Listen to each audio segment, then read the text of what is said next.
হত্যা মামলা নিয়ে ফ্যাসিবাদের আইকন রাষ্ট্রপতি হামিদ কি করে বাংলাদেশ ছাড়তে পারে? আমরা প্রতিদিন শহীদ হব, আমাদের গায়েবানা জানাজা এসে কান্না কান্না করে তোমরা একটু বক্তব্য দিবা, বাইট দিবা, এরপরে আমরা আবার তোমাদের পিছনে বলবো সে আমার ইমাম। আমরা নিজেরাই আজকে এখানে বসবার আগে কাউন্ট করছিলাম যে আমাদের জুলাই এসেছে কতদিন, আজকে দেখলাম 10 মাস চলছে।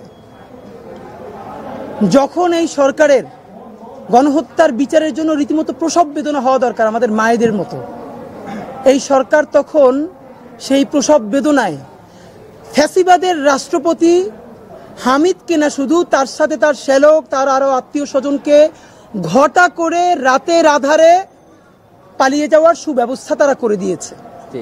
সুতরাং আজ গতকালকে পর্যন্ত এই বাংলাদেশের জুলাই জনতার দায় ছিল এই ইন্টারিম সরকারকে যে কোনোভাবে সাপোর্ট করা, কারণ তারা স্বীকার করুক না করুক তারা তো আমাদের জুলাই অভ্যুত্থানের হাজারো শহীদ, অগণিত আহত, গত 16 বছরে ফ্যাসিবাদের লড়াইয়ের অগণিত শহীদ, গুম, আয়নাঘরের শিকার, তাদের রক্তের মধ্য দিয়ে তারা এখানে এসেছিল।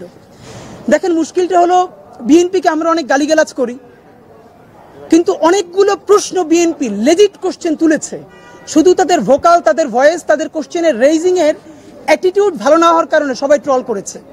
আজকে তো আমাদেরও তাহলে বলতে হচ্ছে এই সরকারের লেজিটিমেসি কি।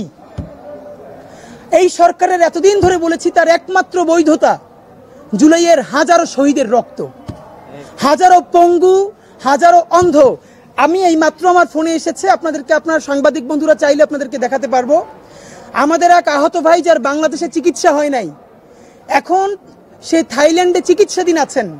আমরা ফেসবুকে পোস্ট দিয়েছি যে আমাদের 1000 মাত্র মানুষ লাগবে, চূড়ান্তভাবে আমরা সচিবালয় ঘেরাও করতে যাব কাফনের কাফুর পরে। আমাদের সাথে থাকবেন আমাদের শহীদের পরিবার, থাকবেন আহতরা।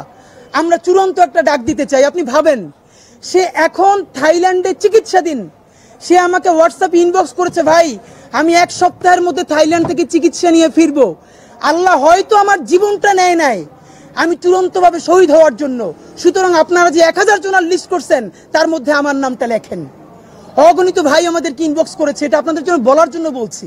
কিন্তু এর চেয়ে লজ্জা, মানে এই যে আমরা প্রতিযোগিতা করে প্রতিদিন জীবন দিব, এটা তো অদ্ভুত। এইটাই কি এই জুলাইয়ের এখন তাদের কাজ, যে আমাদের শহীদ হয়ে গেছে কমপক্ষে 1500, জাতিসংঘের প্রতিবেদনে বলছে 1400, আমাদের এখনো বেওয়ারিশ লাশ আছে অনেক, আহত কত হাজার, তার কোনো ট্রিটমেন্ট এখন পর্যন্ত পাই নাই। তখন আমরা আবার দ্বিতীয়বার শহীদ হওয়ার জন্য প্রস্তুতি নিচ্ছি। মানে কি, শহীদ কি একটা খেলনা ব্যাপার? শহীদ কি একটা খেলা? আমরা প্রতিদিন শহীদ হব, আমাদের গায়েবানা জানাজা এসে কান্না কান্না করে তোমরা একটু বক্তব্য দিবা, বাইট দিবা, এরপরে আমরা আবার তোমাদের পিছনে বলবো সে আমার ইমাম। ডক্টর ইউনূস সাহেব, আপনি আমাদের ততক্ষণ পর্যন্ত মুরব্বী, ততক্ষণ পর্যন্ত আপনি আমাদের গার্ডিয়ান, যতক্ষণ পর্যন্ত আপনি বাংলাদেশের স্বাধীনতার সার্বভৌমত্বের মানুষ, ঠিক যতক্ষণ না পর্যন্ত আপনি বাংলাদেশের স্বাধীনতা সার্বভৌমত্বের প্রশ্নে, খুনি আওয়ামী লীগ গণহত্যার ফ্যাসিবাদের বিচার করার প্রশ্নে আপনি কারো সাথে আপোষ না করবেন, ততক্ষণ পর্যন্ত আপনি আমাদের সিপাহ সালার। আজকে একটা নতুন ন্যারেটিভ তৈরি হয়েছে। আপনাদেরকে বলি, এইখানে সংবাদ সম্মেলন করে বলেছি, নারীর জন্য বাংলাদেশের যেই আইন আছে এই আইনই তো প্রয়োগ নাই।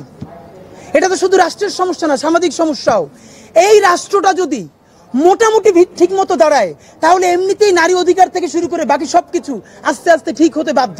এয়ারপোর্ট থেকে ছাত্রলীগের ঢাকা উত্তরের সভাপতি গ্রেপ্তার হলো, এরপর আর কোনো খবর নাই। কতদিন পর দেখলাম সে আমেরিকায় আওয়ামী লীগের মিছিল করতেছে। মানে গ্রেফতার হলো বিমানবন্দরে আওয়ামী লীগের, ছাত্রলীগের সভাপতি ঢাকা মহানগর উত্তরের, এরপর সে আমেরিকায় গিয়ে মিছিল করে। তারা কে দিয়ে আসছে? ইনকিলাব মঞ্চ তারা দিয়ে আসছে। এইসব হাঙ্কি পাঙ্কি আমরা আর বুঝি না। অত্যন্ত দ্ব্যর্থহীন ভাষায় আমরা আপনাদের সাথে কয়েকটা কথা বলতে চাই। প্রথমত, এই যে খুনি ফ্যাসিবাদের দোসর এবং ফ্যাসিবাদের রাষ্ট্রপতি, অনেকে বলছেন তিনি রাষ্ট্রপতি ছিলেন। ভাই, এমপি নির্বাচিত হয়ে তিনি স্পিকারও ছিলেন, শুধু রাষ্ট্রপতি ছিলেন না। রাষ্ট্রপতি এমপি হয়ে, সংসদ সদস্য হয়ে, স্পিকার হয়ে তারপরে তিনি রাষ্ট্রপতি হয়েছেন। প্রত্যেকটা এই যে মানুষকে গণহত্যা করা হয়েছে, এর লেজিটিমেসি চূড়ান্ত কার হাত ধরে গেছে? যাদেরকে শাহবাগীপনার মধ্য দিয়ে ফাঁসি দেওয়া হয়েছে, কার স্বাক্ষরের মধ্য দিয়ে গেছে? তার নামে এখন পর্যন্ত পত্রিকা আজকে রিপোর্ট করেছে, মূলধারা গণমাধ্যম বলেছে তার নামে হত্যা মামলাও আছে। হত্যা মামলা নিয়ে ফ্যাসিবাদের আইকন রাষ্ট্রপতি হামিদ কি করে ছাড়তে পারে ক্ষমতা, বাংলাদেশ ছাড়তে পারে?